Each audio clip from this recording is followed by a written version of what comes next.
de Mateus, capítulo de número 24, a partir do verso 32 ao 44. A parábola da figueira, que é uma exortação à vigilância. Todos abriram? Glória a Deus. E que diz assim o texto. E gostaria também que, após a leitura da palavra, os irmãos puderem ficar com as suas Bíblias abertas, para poder acompanhar a exposição da palavra, para poder entender melhor aquilo que vai ser exposto hoje à noite aqui, para a glória de Deus. Amém? E diz assim o texto, verso 32. Aprendei, pois, a parábola da figueira. Quando já os seus ramos se renovam e as folhas brotam, sabei que está próximo o verão. Assim também vós, quando virdes todas essas coisas, sabei que está próximo às portas. Em verdade vos digo, que não passará essa geração sem que tudo isto aconteça. Passará o céu e a terra, porém as minhas palavras não passarão. Mas a respeito daquele dia e hora ninguém sabe, nem os anjos do céu, nem o Filho, senão o Pai. Pois assim como foi nos dias de Noé, também será a vinda do Filho do Homem. Porquanto, assim como nos dias anteriores ao dilúvio, comiam, bebiam, casavam e davam-se em casamento, até o dia em que Noé entrou na arca, e não o perceberam, senão quando veio o dilúvio e os levou a todos. Assim será também a vinda do Filho do Homem. Então 2 estarão no campo, um será tomado e deixado o outro. 2 estarão trabalhando no moinho, uma será levada, tomada e outra deixada. Portanto, vigiai, porque não sabeis em que dia vem o vosso Senhor. Mas considerai isto: se o pai de família soubesse a que hora viria o ladrão, vigiaria e não deixaria que fosse arrombada a sua casa. Por isso ficai também vós apercebidos, porque a hora em que não cuidais, o Filho do Homem virá. Podeis assentar. Essa parábola da figueira, ela está registrada nos 3 evangelhos sinóticos, de Mateus, de Marcos e de Lucas. A parábola da figueira, ela é uma sequência de respostas que Jesus está dando aos seus discípulos, quando os mesmos, no Monte das Oliveiras, perguntaram para ele quando é que sucederiam aquelas coisas, referindo-se à destruição do templo. Quando você vai para o início do discurso, quando você vai para o início do capítulo 24, você vai encontrar Jesus saindo do templo, dos versos 1 e 2, e sendo abordado pelos seus discípulos. E ao se aproximarem dele, os seus discípulos, convidam para que possa mostrar para eles a estrutura do templo, as construções do templo. E Jesus percebe que os discípulos estavam admirados com o templo. E na verdade o templo estava bonito, estava formoso, estava belo, quando os judeus voltaram no tempo de Zorobabel, do cativeiro, e reconstruíram ali o templo. Mas o templo não ficou perfeito como era no tempo de Salomão. E Herodes, para agradar o povo, como faz um político, ele reforma o templo, adorna o templo de ouro, e o templo está uma beleza, virou um orgulho, uma tradição para os judeus. Mas Jesus percebe que os judeus estavam colocando o templo em primeiro lugar. O templo, o orgulho para aqueles judeus estava muito além, acima da vinda de Cristo, o reino de Deus que tinha chegado. E Jesus, olhando para eles, ele diz: não vedes tudo isso? No verso 2: em verdade vos digo, que não ficará aqui pedra sobre pedra que não seja derrubada. Ou seja, Jesus estava dizendo para os discípulos que aquele templo formoso, que aquele templo belo, que aquela beleza admirada iria cair por terra. Por quê? Porque na visão dos judeus, Deus habitava no templo. E a Bíblia diz em Atos 7:48 que Deus não habita em templos feitos por mãos humanas. Deus habita em templos criados por Ele mesmo, eu e você. Por quê? Porque por mais belo que fosse o templo, mais adornado de ouro que fosse o templo, mas o templo não adora a Deus. O ouro não adorava a Deus. A beleza, a estrutura, a arquitetura do templo não adorava a Deus. Quem adora a Deus é o templo humano, é eu e você. Porque, irmão, se você olhando para a estrutura desse templo congregacional, a beleza desse templo, mas esse templo não adora a Deus. Deus só está aqui presente, Jesus só se encontra aqui presente, porque eu e você está. A partir do momento em que nós voltarmos para os nossos lares, isso aqui vai ficar vazio, e Deus não vai estar aqui para receber adoração, porque bancos não louvam a Deus, luminárias não louvam a Deus, estrutura de parede não louva a Deus. Quem louva a Deus é eu e você.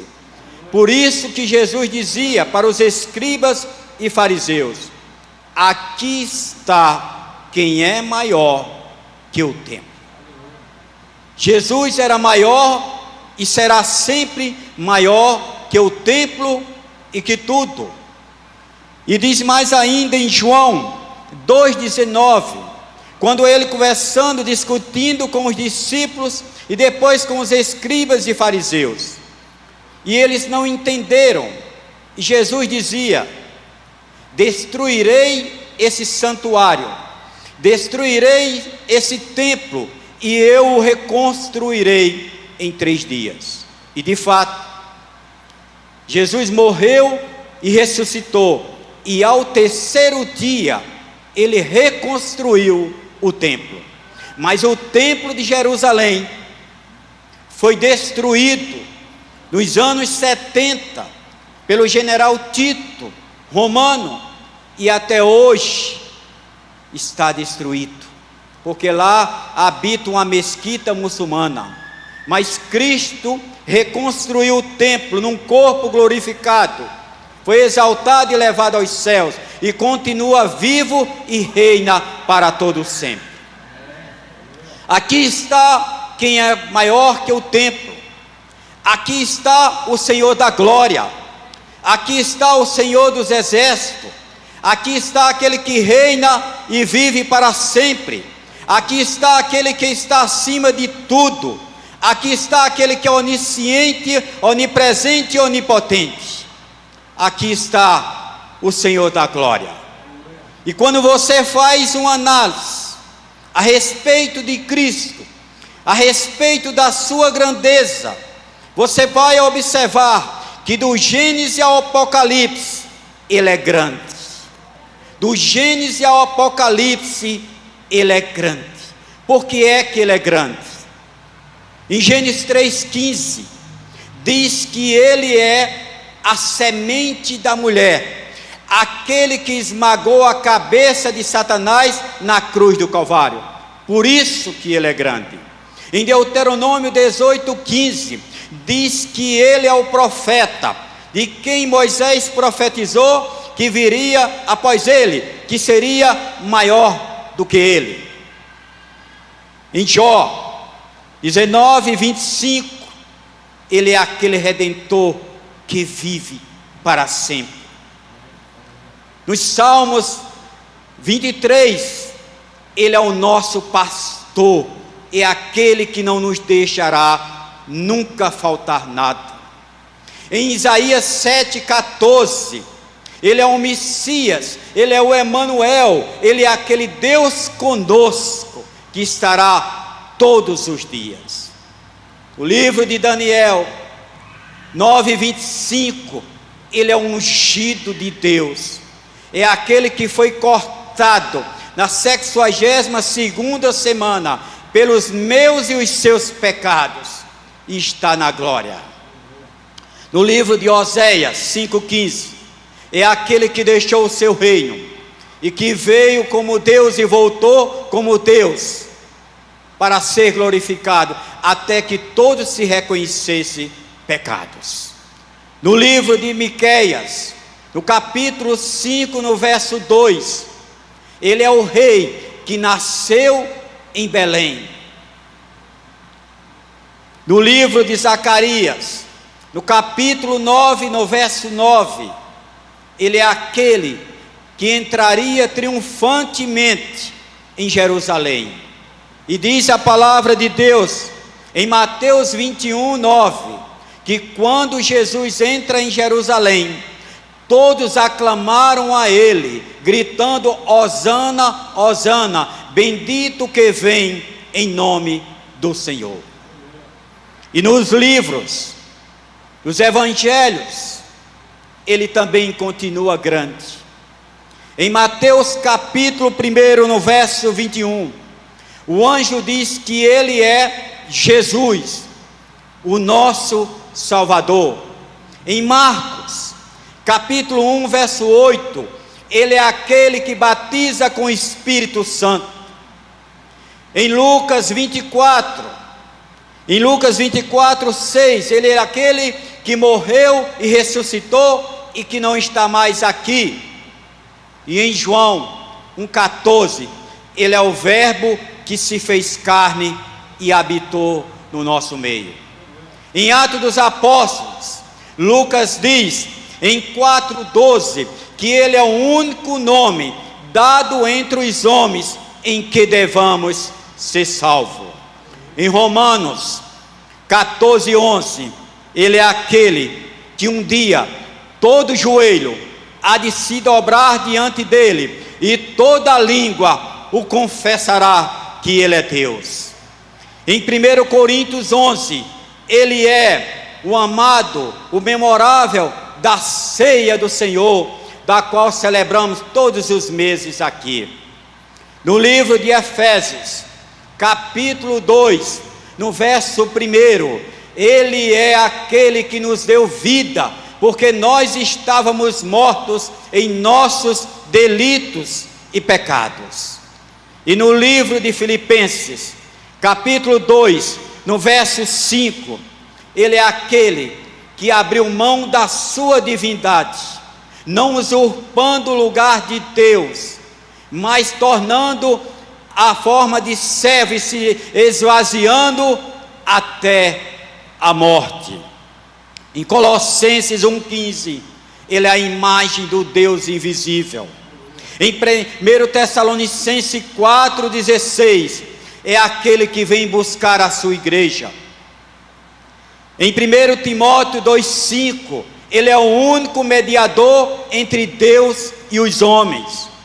Em Tito 2,11, ele é a graça de Deus que se manifestou salvadora para todos os homens. Em Hebreus 5,6, ele é o perfeito sacerdote, sacerdote segundo a ordem de Melquisedeque. Em 1 Pedro 2,25, ele é o pastor e bispo das nossas almas. Em 1 João 2,1, ele é o nosso advogado, porque de lá se diz: filhinhos, não pequeis, mas se pecares, você tem um advogado. E por fim, no livro do Apocalipse, no capítulo 22, no verso 13, ele diz: eu sou o alfa e o ômega, o princípio e o fim de todas as coisas. E é sobre esse Cristo, e é sobre essa parábola da figueira, que hoje à noite estaremos expondo os sinais que antecedem a vinda de Jesus Cristo. E no verso 4, do capítulo 24 de Mateus e 5 diz: o primeiro sinal que antecedia e que antecede a vinda de Cristo. E eles lhes respondeu: vede que ninguém vos engane, porque virão muitos em meu nome dizendo: eu sou o Cristo, e enganarão a muitos. E de fato, isso é uma realidade. Desde que Jesus retornou para a sua glória, que surgiram falsos cristos e falsos profetas. No século II, surgiu um judeu chamado Bar-Coba. Esse homem se dizia ser o Messias e criou uma guerra, uma batalha contra os romanos. Acabou morto e não ressuscitou. De lá para cá surgiram outros cristos, morreram e não ressuscitaram. Até aqui no Brasil se tem um Messias chamado Henrique Cristo, que se diz seu Cristo. Vai morrer, irá para o inferno e não ressuscitará.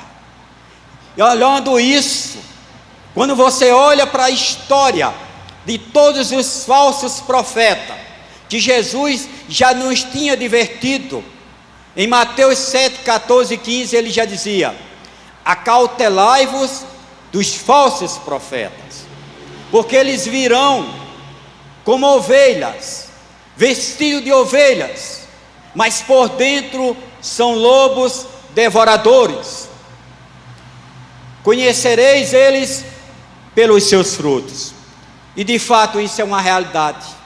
O falso profeta se conhece pelos seus frutos. O falso profeta, ele prega palavras de Deus, mas ele não prega a palavra de Deus. Ele prega palavras distorcidas, mas não a palavra de Deus. E o que é isso? Você lembra de Lucas capítulo 4, quando Jesus foi levado para ser tentado no deserto, e Satanás leva ele para o pináculo do templo, e usa palavras de Deus. Ele usa o Salmo 91 no verso 11, dizendo: joga-te daí, porque está escrito a teu respeito, que os teus anjos te sustentarão.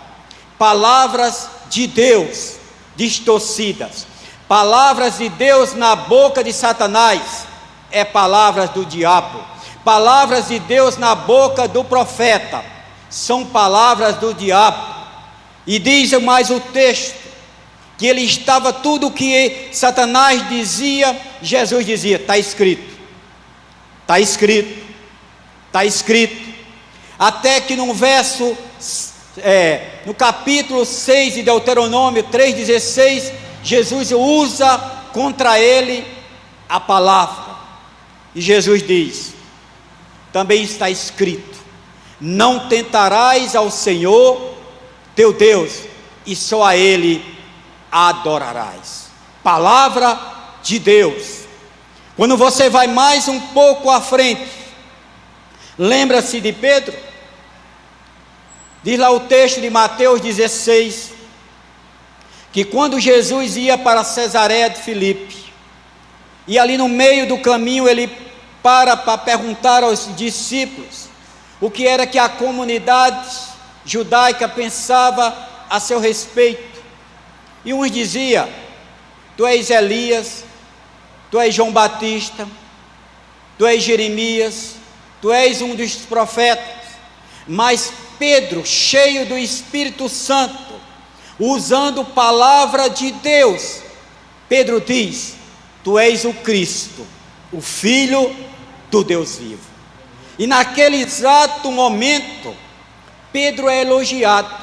Jesus elogia Pedro e diz: Simão Barjonas, não foi carne e sangue que te revelou, mas o meu Pai que está nos céus. E no mesmo texto que se segue, você vai chegar lá na frente, em Mateus 16, 23, você vai encontrar aquele Pedro que era e que foi elogiado, de uma certa forma, agora criticado, porque diz lá o texto, que Jesus chega para os discípulos e diz, a respeito da sua morte, a respeito da sua ressurreição, e Pedro chega para Jesus à parte e o chama e diz: Senhor, isso não te acontecerá. No exato momento Jesus diz: arreda-te daqui, Satanás, tu és para mim pedra de tropeço. Não que Jesus estivesse dizendo que Pedro era pedra de tropeço, mas era porque Pedro estavam usando palavras de Satanás. Nós temos que ter muito cuidado. Se Satanás usou a Pedro para usar palavras, imagine eu e você se não estiver vigiando. A Bíblia ainda diz, 1 João 4,1, provai os espíritos para saber se são de Deus ou não, porque o falso profeta tem que ser provado. E como é que você prova um falso profeta? Através da palavra de Deus. É a palavra de Deus, é o conhecimento que você tem, que você é capaz de provar um falso profeta. E nos diz o texto lá de Apocalipse, no capítulo 2, no verso 2, quando Jesus estava escrevendo a carta direcionada às 7 igrejas da Ásia, e a primeira a escrever aos Efésios, no capítulo 2, no verso 2, Jesus diz: conheço as tuas obras, o teu labor, conheço, eu sei que você não pode suportar os homens maus, porque tem colocado eles à prova e achado mentiroso. O que quer dizer isso? Homens maus aqui eram os falsos profetas, que tinham se introduzido no meio da igreja de Éfeso, os nicolaítas, e trazendo uma doutrina totalmente contrária à palavra de Deus. Mas enganou-se, porque uma igreja doutrinada, uma igreja bem doutrinada, falso profeta não tem vez. Uma igreja que é bem doutrinada, que prega a palavra de Deus, que estuda a palavra de Deus, falso profeta não tem vez. Era diferente da igreja de Tiatira e Pérgamo, aonde Balaão doutrinava, Jezabel profetizava, os nicolaítas mandavam, mas na igreja de Éfeso não. A igreja era madura, a igreja tinha doutrina, até porque os seus pastores, os seus doutrinadores foram os melhores. O primeiro foi Paulo, primeiro pastor da igreja de Éfeso, um dos maiores apóstolos, um dos maiores teólogos da história da igreja. Segundo, Timóteo, que cresceu desde criança no conhecimento das Sagradas Escrituras. E terceiro veio João, discípulo e apóstolo de Jesus Cristo, que conhecia muito bem também a palavra. Então por isso que se dizemos, venha você à escola dominical para aprender a palavra, ouça o culto e doutrina, leia a palavra, porque quando você não lê a palavra, não tem conhecimento, você é levado por todo o vento de doutrina. Quando você tem conhecimento da palavra, falso profeta chega e vai, porque ele não consegue enganar, ele não consegue distorcer, porque você tem o conhecimento da palavra. E aqui Jesus está dizendo para eles que os falsos profetas seria o primeiro sinal que antecederiam a sua vinda. Em cada esquina que você chega, tem uma igreja. Em cada esquina, em cada lugar que você chega, tem uma igreja. É preciso examinar se realmente aquela igreja, ela está pregando o evangelho sério. Se aquela igreja está dando pão e não palha. E você só pode descobrir isso se você tiver entendimento e conhecimento das Escrituras. Por isso que Jesus nos alertou. E em seguida, no verso 6, ele diz: e certamente ouvireis falar de guerra e rumores de guerra. Vedes, não vos assustei, porque é necessário assim acontecer, mas ainda não é o fim. E no momento, nós estamos ouvindo falar de guerras e rumores de guerra. Embora que a gente não queira que haja guerra, mas o texto está dizendo, é necessário. Nós devemos orar pelos países em guerra, sim, mas a Bíblia está dizendo, para que se cumpra a palavra de Deus, é necessário. É necessário. Rumores de guerra é o que vai anteceder a vinda de Cristo. Nós já tivemos 2 guerras mundiais, uma em 1914 até 1918, uma de 1939 até 1945, mas jamais haverá uma terceira guerra mundial, haverá apenas rumores. Quando Cristo voltar, haverá apenas rumores. Por quê? Porque hoje, se houvesse uma terceira guerra mundial, o mundo seria destruído, e Deus não vai dar esse privilégio ao homem, porque o Deus Todo-Poderoso, que criou os céus e a terra, Ele construiu e Ele mesmo destrói. Ele jamais dará isso ao homem, jamais haverá uma terceira guerra mundial, porque lá em Pedro, 2 Pedro 3,7, está escrito que os céus e a terra de agora, eles estão preparados para o fogo, e somente Jesus, na sua vinda, nos finais dos tempos, é que irá destruir essa terra, e não o homem. E continuando aí diz, no verso 8, porém tudo isso é apenas o princípio das dores. Tudo isso que nós estamos vivendo hoje é apenas o princípio das dores. Ou seja, vem coisa pior por aí, vem coisa muito pior por aí, porque a palavra de Deus, ela tem que se cumprir, porque Jesus mesmo disse, passará os céus e a terra, mas a minha palavra jamais passará. E continuando o texto, no verso 9, Jesus faz um alerta para os seus discípulos, e ele diz, então sereis atribulados, e vos matarão, sereis odiados de todas as nações, por causa do meu nome.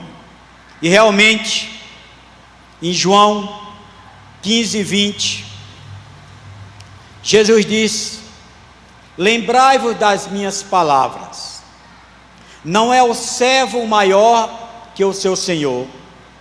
Se perseguiram a mim, também perseguirão a vós outros.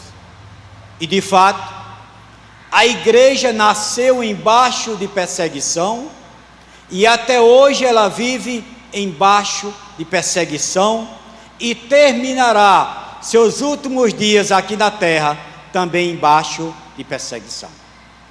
Muitos morrerão de vocês, disse Jesus aos discípulos. E de fato, John Foxe, um dos maiores escritores inglês do século XVI, em seu livro A História dos Mártires, ele faz um resumo de todos aqueles martirizados, começando pela igreja primitiva, e ele começa falando a respeito de Tiago, irmão de João, Tiago o maior, que foi morto a mando de Herodes, decapitado. E por ali se seguiu um martírio contra a igreja. Filipe foi crucificado, Tomé atravessado com a lança, André crucificado, Pedro crucificado de cabeça para baixo, Paulo decapitado em Roma, a mando de Nero. E 100 anos depois, para que se cumprisse uma profecia que estava escrito na igreja de Esmirna, no capítulo 2, no verso 10, quando Jesus dizia: "Sê fiel até a morte, e eu te darei a coroa da vida." O presbítero Policarpo foi levado até a fogueira, para ali se retratar, para negar a Cristo. Mandaram que ele negasse a Cristo e salvaria a pele. Simplesmente Policarpo, à beira da fogueira, respondeu para os seus algozes: "Tenho 86 anos de vida, e esse homem até hoje só me fez bem. Pode tocar fogo na fogueira, que eu morrerei feliz, contente e queimado." E não parou por aí. Vieram o tempo da Inquisição, que começou na Europa, no século XVI até o século XIX. Vindo a morrer primeiro, se destacaram ali Jerônimo de Praga e depois John Hus, que foi morto pela igreja romana. Perseguição da igreja romana, por ele não se retratar, por ele não aceitar as ordens papal, por ele não negar a Cristo. Foi levado também à fogueira John Hus. E ao ser levado à fogueira, as suas últimas palavras foram: "Hoje vocês estarão queimando um ganso. Daqui a 100 anos, vocês não poderão assar o cisne que há de vir." Se referindo justamente a Lutero, que veio e o Papa e a Igreja de Roma não conseguiu matar. E dali vieram os restos dos reformadores, criando ali, contra a Igreja de Roma, os 5 solas em latim, em que dizia: o primeiro sola Scriptura, somente pelas Escrituras; sola fide, somente pela fé; sola Christus, somente por Jesus Cristo; sola gratia, somente pela graça; e soli deo glória, somente Deus toda honra e toda glória. Glória a Deus por isso. E assim se foi. E voltando para o texto,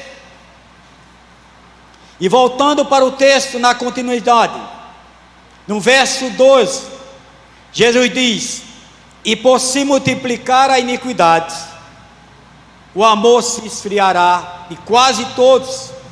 Aquele, porém, que perseverar até o fim, será salvo." Irmãos, isso é fato. Eu acho que você conhece, como eu também conheço. Quantas pessoas nós conhecemos que já não vêm mais à casa do Senhor, que já não vêm mais à igreja depois da pandemia. Até parece que o surto de vírus está dentro da igreja. Agora você encontra ele no shopping, na feira livre, na loteria, supermercado e até nas praias, mas não encontra ele na casa do Senhor. Por que isso? Porque esfriou na fé. Porque esfriou na fé. Mas graças a Deus que o texto diz, quase todos. Ainda existe um grupo grande que não esfriaram, que dá glória a Deus, que vem à casa do Senhor cultuá-lo, bendizê-lo e glorificá-lo, e continua aquecido pela sua palavra. Existem dentro da igreja 3 tipos de temperatura de crente: a quente, a morna e a fria. A morna é aquela de quem Jesus disse para a igreja de Laodiceia, que estava a ponto de vomitá-la da sua boca, porque era uma igreja insensível, soberba, tanto faz. Esse é o morno. Existe o crente frio, é como esse que foi citado agora. Ele ouve uma palavra de Deus, ele vem para o culto, volta do mesmo jeito. Nada mexe com ele está frio, está gelado, nada muda na vida dele, porque esfriou. E existe também o crente quente.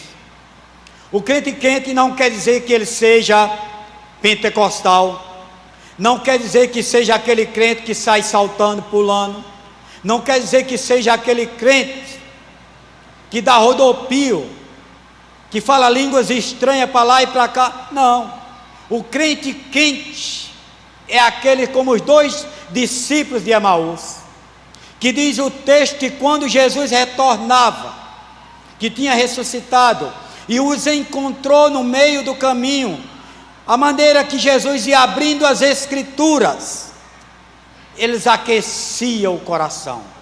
Esse é o crente quente, é que aquece o coração com a palavra de Deus. Ele se aquece com a palavra, porque esta palavra viva é que nos aquece, é que nos sustenta. É essa a palavra. Aquele, porém, que perseverar até o fim será salvo. Mesmo ao meio da frieza, a tudo o que está acontecendo e tudo que virá pela frente, mas Jesus está dizendo: aquele que perseverar até o fim será salvo. Jesus ama o pecador? Ama, mas não ama o pecado. Jesus ama o desviado? Ama, mas não tem prazer no desviado. Hebreus 10:38: o meu justo viverá pela fé, mas se ele retroceder, a minha alma não tem prazer nele. É o que Jesus está dizendo. O meu justo viverá pela fé, ele não pode retroceder. Quem põe a mão no arado não pode olhar para trás. E também diz lá em Lucas 22, 21, 19: é na vossa perseverança que eu ganharei as vossas almas. Não pense você que vai chegar ao céu de carona. Não pense você que vai chegar ao céu porque é bom, pelos seus méritos, ou porque você não perseverou. O texto é claro: é necessário aquele que perseverar, aquele que continuar até o fim, obedecendo a palavra de Deus, é esse que será salvo. Quando o texto diz que os vencedores herdarão o novo céu e a nova terra, está falando daquele que perseverou, daquele que chegou até o fim, mesmo diante das circunstâncias que ele estava vivendo, mas ele superou pela graça de Deus e permaneceu até o fim. Aí diz o verso 15: agora a gente já sai do princípio das dores para começar a entrar na grande tribulação, no período da tribulação. E diz no verso 15: quando pois virdes o abominável da desolação, de que falou o profeta Daniel no lugar santo. Quem lê, entendam, está se referindo aqui ao anticristo, esse homem perverso que em breve acontecerá, que em breve aparecerá. Tudo já está preparado, o sistema já está montado, e esse homem perverso que virá, que antecederá a vinda de Cristo, perseguirá a igreja de Cristo, porque diz em Apocalipse 13:7 que ele perseguirá a igreja e matará os santos, matará a igreja, aqueles que não se dobrarão diante deles, aquele que não aceitará a sua marca, nem dele e nem do falso profeta. Ele vencerá sobre a igreja. Mas o que me anima, o que me dá esperança, é que Apocalipse 13:8 diz que todos aqueles que aceitaram o anticristo, que se dobraram diante dele e que vão se dobrar, não estavam inscritos no livro da vida. Você que é crente, que se chegará a esse tempo, você vai morrer com graça, mas você não vai adorar o anticristo, porque Deus vai dar graça para permitir, para que você supere tudo isso. Esse homem perverso tão mau, que vai meter medo em todas as nações, será morto na volta de Cristo, com um simples sopro, porque diz lá em 2 Tessalonicenses, capítulo 2, no verso 8, que quando Jesus voltar, o destruirá com o sopro da sua boca, para a glória de Deus. E no verso 21, diz que esse tempo haverá grande tribulação, como desde o princípio do mundo até agora não tem havido e nem haverá jamais. Ou seja, será um tempo terrível, que jamais aconteceu na face da terra. Para se ter ideia, Apocalipse 9:6 diz que a morte fugirá, os homens vão querer morrer e a morte fugirá.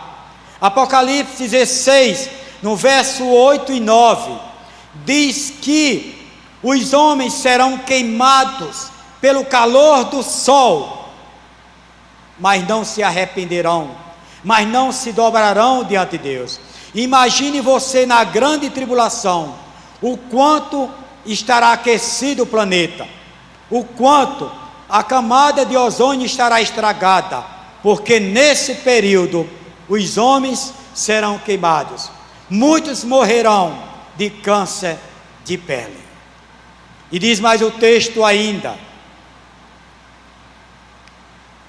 no verso 27, no verso 22, não tivessem aqueles dias sido abreviados, ninguém seria salvo, mas por causa dos escolhidos, tais dias serão abreviados. O que mostra que naquele tempo ainda haverá um povo, ainda haverá salvação, a igreja de Cristo ainda estará presente, porque o texto é bem claro, se não fossem os escolhidos, Deus não abreviaria aquele tempo, mas por causa dos eleitos, esse tempo será de sofrimento abreviado.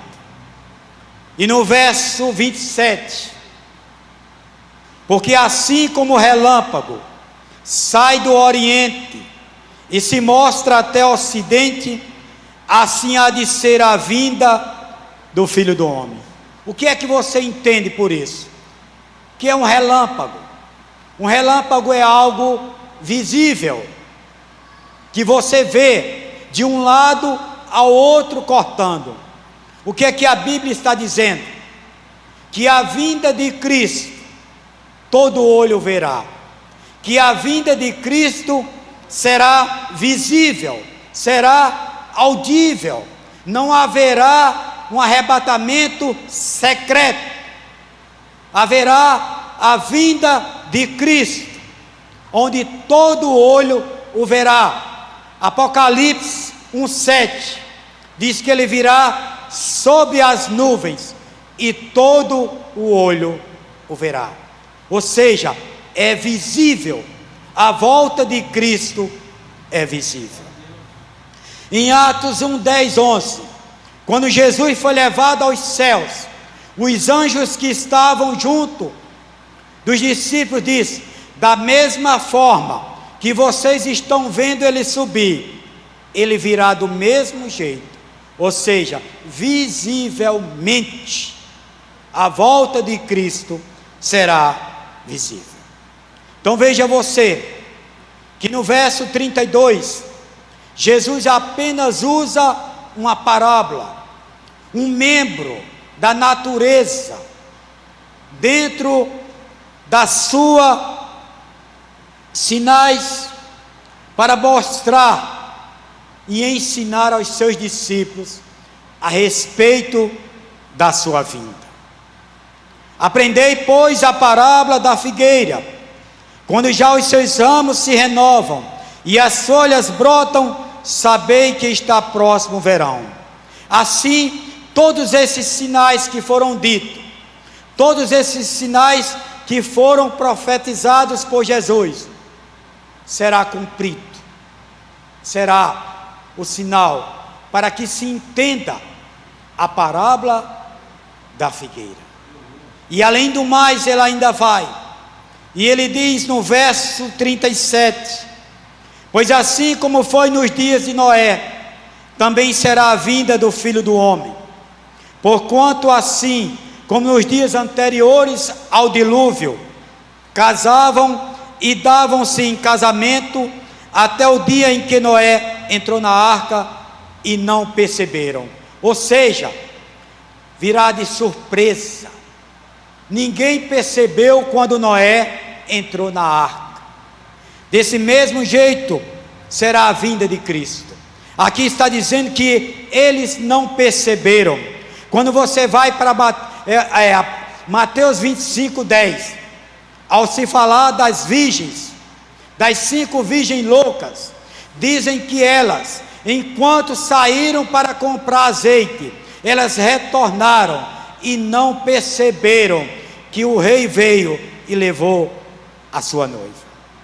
E diz mais o texto, no verso 40, estarão no campo, será tomado um e deixado o outro, 2 estarão trabalhando no moinho, uma será tomada e deixada a outra. E em Lucas 17:34 diz: 2 estarão numa cama, um será tomado e o outro será deixado. Para se entender isso aqui, esse texto aqui de Lucas não está falando aqui de um casal de namorado que dorme junto, um casal de amantes que dorme junto. Está falando aqui de um casamento, marido e esposa.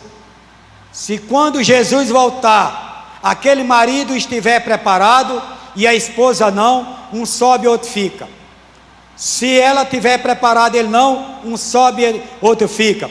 Se os dois estiverem preparados, sobe. Se os dois não estiverem, fica. Essa é a claridade do texto, é o que Jesus está nos ensinando. E finalizando, ele diz: portanto, vigiai, porque não sabeis em que dia vem o vosso Senhor.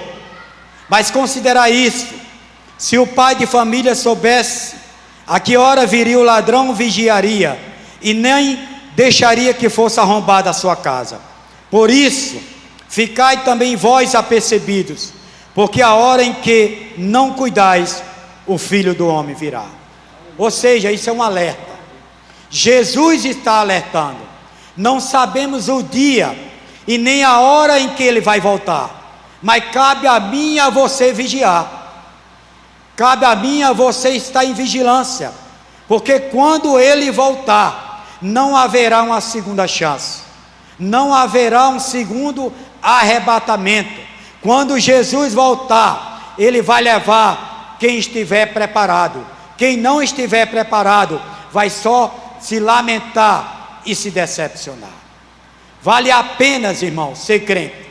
Vale a pena, irmãos, enfrentar lutas e tribulações, mas continuar firme, fazendo a vontade de Deus, obedecendo a palavra de Deus, porque é esse Deus que nos sustenta, é esse Deus que cuida de nós, é esse Deus que supre as nossas necessidades, é esse Deus que tem provado o seu amor para conosco e tem nos prometido a vida eterna para aqueles que são salvos, para os remidos, para aqueles que foram lavados no seu sangue. E finalizando, eu queria deixar para os irmãos 1 Tessalonicenses 5, onde nos adverte e nos ensina, mostrando que a vinda do Senhor é repetida. 1 Tessalonicenses 5 diz, do 1 ao 6: Irmãos, relativamente aos tempos e às épocas, não há necessidade de que eu vos escreva, pois vós mesmos estáis inteirados com precisão, de que o dia do Senhor vem como um ladrão de noite. Quando andaram dizendo paz e segurança, eis que lhes sobrevirá repentina destruição, como vem as dores de parto, a quem está para dar à luz, e de nenhum modo escaparão. Mas vós, irmãos, não estáis em trevas, para que esse dia como ladrão vos apanhe de surpresa. Porquanto vós todos sois filhos da luz e filhos do dia. Nós não somos da noite nem das trevas. Assim, pois, não durmamos como os demais. Pelo contrário, vigiemos e sejamos sóbrios até a vinda de Cristo. Que Deus abençoe a igreja.